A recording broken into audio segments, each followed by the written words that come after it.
ஜெயிலுன்னு சொன்னாலே நம்மளுக்கு ஞாபகம் வருது வட சென்னை படத்துல ஒரு ரூம்ல போட்டு அடைச்சு வைக்கிற மாதிரி தான் அப்படின்னு நினைச்சிட்டு இருக்கோம். ஆனா இந்த உலகத்திலே உள்ள வரலாற்றுல ரொம்பவுமே பயங்கரமான சில சிறைச்சாலைகள் இருக்கு. அதை பத்தி தான் இந்த ஒரு வீடியோல பார்க்க போறோம். இந்த ஒரு வீடியோ ரொம்பவுமே இன்ட்ரெஸ்டிங்கா இருக்கும். ஸோ வாங்க டைம் வேஸ்ட் பண்ணாம வீடியோக்குள்ள போகலாம்.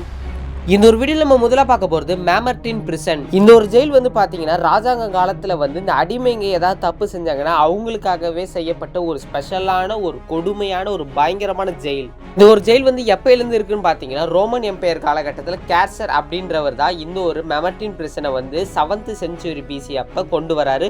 அதுவும் அந்த 4th கிங்காக இருக்கிற ஒரு ரோமன் எம்பையர். அதாவது பார்த்தீங்கன்னா 640 616 BCயில் தான் இந்த ஒரு ஜெயில் காலகட்டம் வந்து அதிகமாக இருந்திருக்கு. ஹிஸ்டரின்ற பிசின்ற ஒண்ணுமே புரியலையே, அந்த ஜெயில் எப்படி இருக்குடா அப்படின்னு சொன்னீங்கன்னா சிம்பிளா இந்த ஒரு ரூம் தான் நீங்க பாக்குற ஒரு ஜெயிலே. இந்த ரூம் ஃபுல்லாவே வந்து பாத்தீங்கன்னா ஒரு இடிஞ்சு போனா ஏதோ ஒரு பயங்கரமான ஒரு வீணா போன பில்டிங் மாதிரி தான் இருக்கும். ஒரு நடுவில் ஒரு ஹோட்டல் இருக்கும். இது மூலமா வந்து மேலே இருக்கிற சோல்ஜர்ஸ் வந்து அந்த கைதியை கீழே போட்டுருவாங்க. அவன் அந்த ரூம் உள்ளேயே தான் இருக்கணும். இன்னொரு ஜெயில் ஏன்டா அவ்வளோ கொடூரமான தெரியல அப்படின்னு கேட்டிங்கன்னா ரொம்பவுமே கொடூரம். அதாவது உங்கள்கிட்ட பேசுறதுக்கு ஆள் இருக்க மாட்டாங்க, பக்கத்தில் கைதி இருக்க மாட்டாங்க, சாப்பாடு எப்பயாவது தான் தருவாங்க. அந்த சாப்பாடெல்லாம் நீங்கள் சாப்பிட கூட முடியாத அளவு ரொம்ப வீணாக போய் தான் உங்களுக்கு அந்த ஒரு சாப்பாடே தருவாங்க. தண்ணி தர மாட்டாங்க, எதுவுமே இருக்காது. அந்த இடத்துல நம்மளே கொஞ்ச நாள் இருந்துட்டு செத்து போயிடுவோம், அந்த மாதிரி இருக்கும். இதில் இந்த ஜெயிலில் வந்து பார்த்தீங்கன்னா பெரிய ஆளுங்களால செயின்ட் பீட்டர் மற்றும் செயின்ட் பால் வந்து அந்த ஜெயிலில் இருந்திருக்காங்க. அந்த மாதிரியான ஒரு விஷயமும் இதில் இருக்குது. ரொம்பவுமே பயங்கரமான இந்த ஒரு ஜெயில் இந்த ஒரு காலத்தில் வந்து இல்லைன்றதுக்காக நம்ம சந்தோஷம் தான் படணும். ஏன்னா இந்த ஒரு ஜெயில் வந்து இப்போ வந்து பார்த்தீங்கன்னா ஒரு மியூசியமாக தான் ஒரு இடத்துல வந்து வச்சு பாதுகாத்துட்டு வராங்க. இந்த ஒரு வீடியோவில் நம்ம ரெண்டாவதாக பார்க்க போகிற ஜெயில் பேர் தான் தி ஒபிலிட்டி. இதை பார்க்கறதுக்கு முன்னாடி நீங்கள் யாராவது ராஜ்மௌலி ஃபேனாக இருந்தீங்கன்னா மறக்காமல் கீழே லைக் பண்ணிவிட்டு நான் ராஜ்மௌலி ஃபேனுன்றதை கமெண்ட் பண்ணுங்கள். ஏன்னா RRRன்ற படத்தில் இந்த ஒரு ஜெயில் கான்செப்டை வச்சு தான் அந்த ஒரு படத்தில் ஒரு சீன் எடுத்திருப்பாங்க. ராம் சரண் வந்து இங்கிலாந்து கவர்மெண்ட்டுக்கு எதிராக நடந்ததுனால அவனை ஒரு குழிக்குள்ளே ஒரே ஒரு ஆள் நிற்கிற மாதிரி அளவு ஜெயிலில் போட்டுப்பாங்க. கடைசியில் வந்து பார்த்தீங்கன்னா ஜூனியர் NTR தான் வந்து தான் காப்பாற்றுவார். அந்த மாதிரி ஒரு சீன் இருக்குல்ல, அது இந்த ஒரு ஜெயில் தான். இந்த ஒரு ஜெயில் வந்து பார்த்தீங்கன்னா ரொம்பவுமே சின்னது. ஒரே ஒரு ஆள் வந்து நிற்கிற மாதிரி தான் இருக்கும். ரொம்ப நேரம் நிற்க கூட முடியாது, குடிஞ்சே இருக்கணும். அதாவது கிட்டத்தட்ட ஒரு பாட்டில் மாதிரி இருக்கும் இந்த ஒரு ஜெயில். இந்த ஒரு ஜெயிலோட பேர் ஒபிலிட்டின்னு சொல்லியிருப்பாங்கல்ல, இதோட ஃப்ரெஞ்சு வார்த்தை என்னன்னா ஃபர்கெட்னு அர்த்தமா, அதாவது மறந்துடுங்க.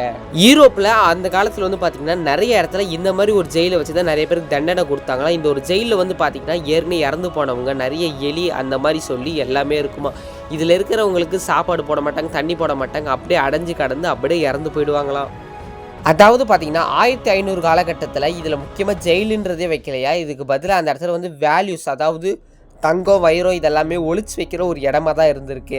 ஆனால் நாட்கள் நவர டார்பி அப்படின்றவர் 1649ஆம் ஆண்டு இதை வந்து ஒரு சிறையாக வந்து மாற்றுறாரு. அப்போ தான் வந்து அவருக்கு எதிராக பேசுகிறவங்களை வந்து அப்படியே ஜெயிலில் பிடிச்சி போடுறதா இது ரொம்பவும் கொடுமையான தண்டனையாக பார்க்குறாங்க.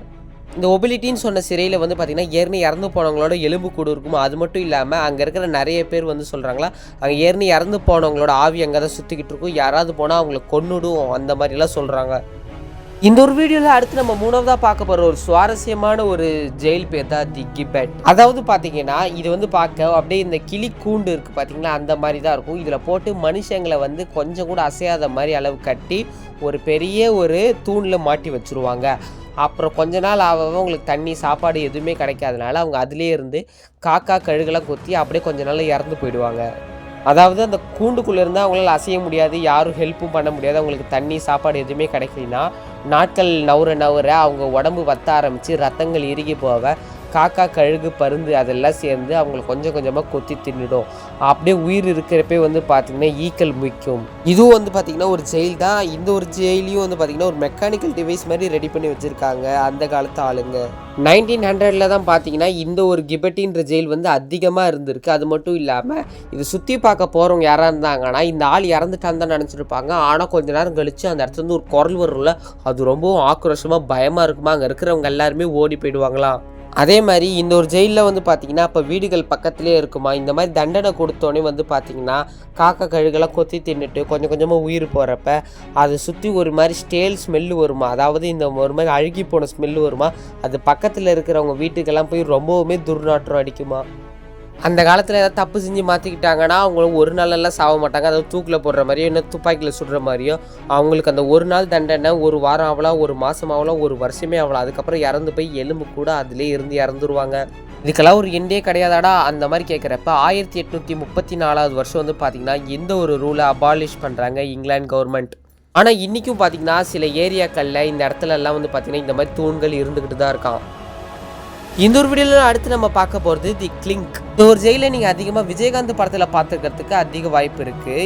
அதுவும் ரமணான்ற படத்தில் நீங்கள் எல்லாருமே பார்த்துருப்பீங்க. ரமணா படத்தில் வந்து பார்த்தீங்கன்னா ஒரு பெரிய பஞ்சாபி போலீஸ் வந்து பார்த்தீங்கன்னா எல்லாருமே சங்கிலியில் கயிறு கட்டி அப்படியே தொங்க விட்டுருப்பாரு. அது சும்மா விசாரிக்கிறதுக்கு மட்டும்தான். ஆனால் நாட்கள் நகர நகர ஃபுல்லாக அதிலே ஜெயிலாக இருந்தால் எப்படி இருக்கும்? அதாவது அந்த கைவிலங்கு போட்டு அப்படியே நம்ம தொங்கிட்டு இருந்தால் என்ன ஆகும்? நம்ம உயிர் அப்படியே ஊசலாடி போயிடும்ல. அந்த மாதிரி தண்டனையை தான் இந்த மாதிரி ராஜாக்கள் வந்து கொடுத்துருக்காங்க. 12ஆம் நூற்றாண்டு லண்டனில் வந்து பார்த்தீங்கன்னா ஹென்ரி ஆஃப் ப்ளோயிஸ் அப்படின்றவர் தான் இந்த ஒரு தண்டனையை தர ஒரு ஜட்ஜாக இருந்திருக்காரு. அதுவும் நம்ம கைகளை சங்கிலி போட்டு அப்படியே கட்டி வச்சுட்டா கீழே எலிகள்லாம் ஓடும். அதுக்கிட்டேருந்து நம்ம தப்பிக்க முடியாது. நம்ம மேலே வந்து ஏறும் ஒரு மாதிரி இருக்கும்.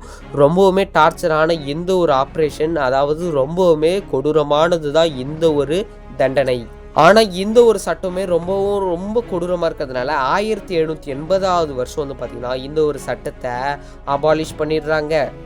ஆனால் இந்த தண்டனைலாம் கொடுத்த ஒரு இடம் இருக்கும்ல, அந்த இடத்த வந்து இன்றைக்கி வந்து கவர்மெண்ட் வந்து மியூசியமாக ஆக்கி வச்சுருக்காங்க.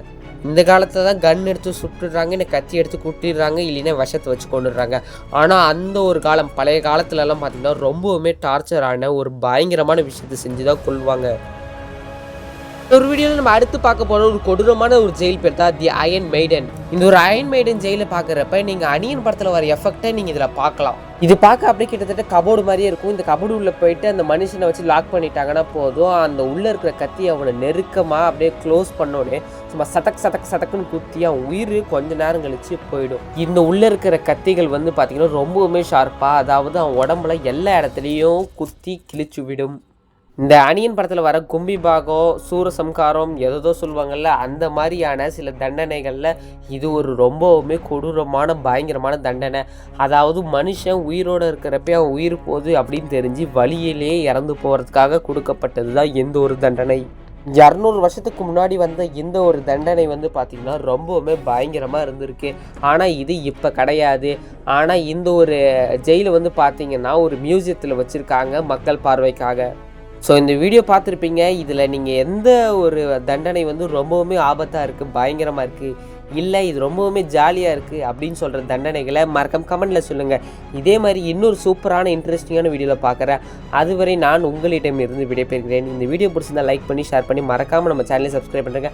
அப்போ தான் நாங்கள் போகிற அடுத்தடுத்த வீடியோஸ் உங்களை வந்து சேரும். இன்னொரு சூப்பரான வீடியோவில் பார்க்கலாம். Tata, bye bye.